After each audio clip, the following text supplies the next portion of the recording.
Assalamualaikum warahmatullahi wabarakatuh. Anak-anak, saya akan bahas kali ini tentang merasionalkan bentuk akar.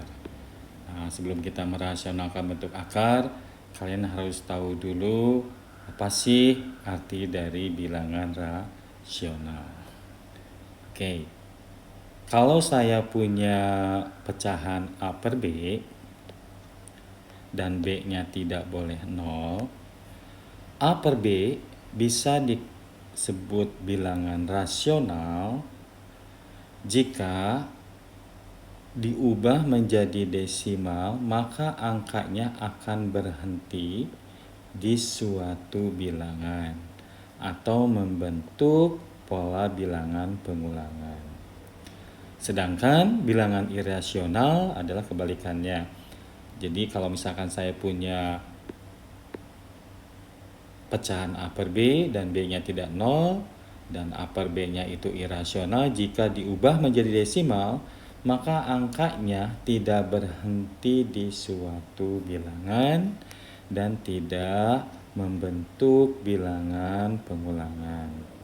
Nah, sebagai contoh misalkan kita lihat contoh bilangan rasional 1/2. 1/2 itu kalau saya desimalkan menjadi 0,5. Dan ini berhenti di angka 5. Berarti tidak ada angka yang lain. Berarti 0,5 itu adalah bilangan rasional. Sekaligus 1/2 juga termasuk bilangan rasional. Sekarang contoh kedua, saya punya 10/11.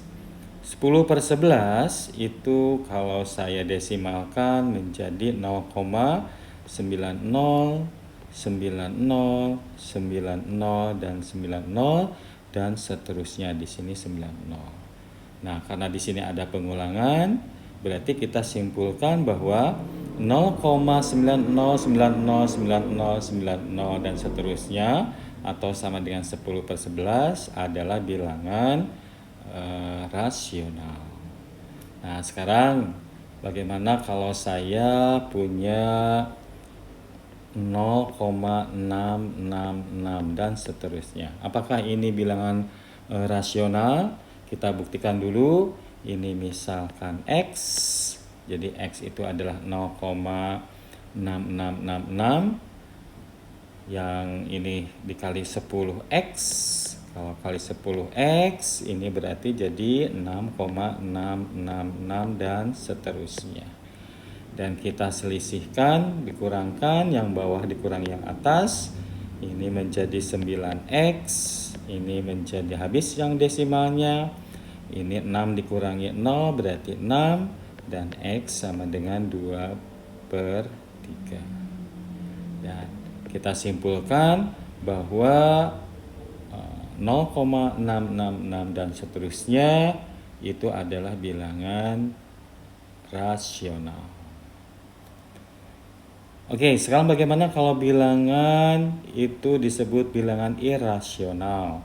Contohnya, saya punya akar 2. Ini kalau akar 2, kalau saya desimalkan menggunakan kalkulator ini menjadi 1,2136 dan seterusnya. Dan angkanya tidak berhenti di suatu angka dan tidak mengulang, berarti akar 2 itu adalah bilangan irasional. Contoh kedua, akar 3. Akar 3 juga sama. Ini akar 3 kalau saya hitung menggunakan kalkulator itu hasilnya menjadi 1,73205008 dan seterusnya. Angkanya tidak berhenti di satu angka dan angkanya atau bilangannya juga tidak berulang, sehingga kita simpulkan bahwa akar 3 itu adalah bilangan irasional.